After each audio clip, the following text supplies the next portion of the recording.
영생의 길 생명의 말씀. 너희는 어찌하여 너희 유전으로 하나님의 계명을 범하느냐. 마태복음 15장 3절.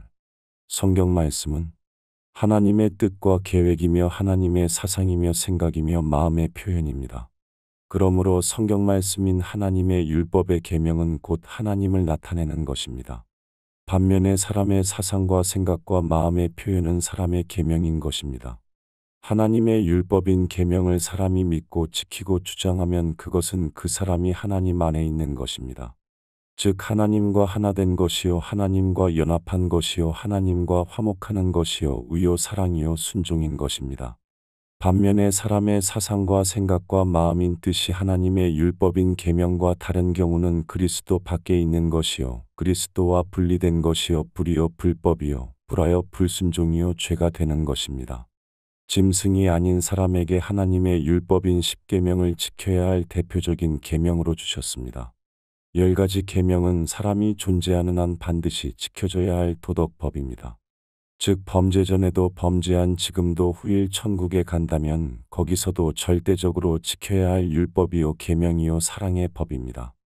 10가지 계명 중에 창조주요 구속주요 참 하나님을 우리가 섬기고 있다는 증표요 표가 되는 계명은 제7일 안식일입니다.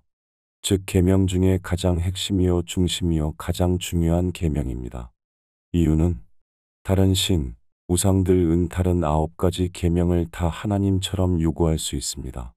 그런데 유일하게 한 가지 계명은 절대로 만들 수도 요구할 수도 지키고 순종하라고 할 수 없는 것입니다. 부모를 공경하라 어떤 신도 말할 수 있습니다.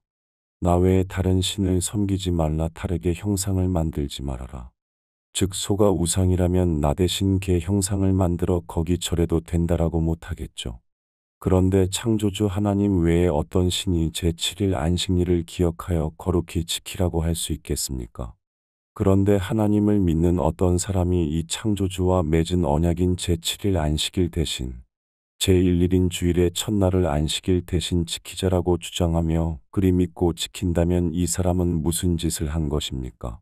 사람들이 창조주 하나님을 믿는 것을 살짝 돌려 다른 우상을 섬기게 한 것입니다.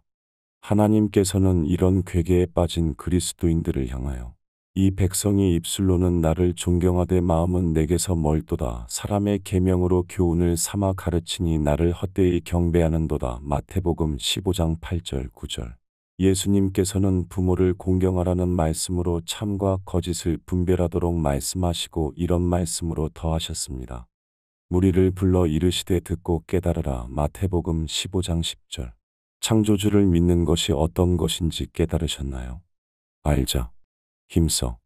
여호와를 알자. 샬롬.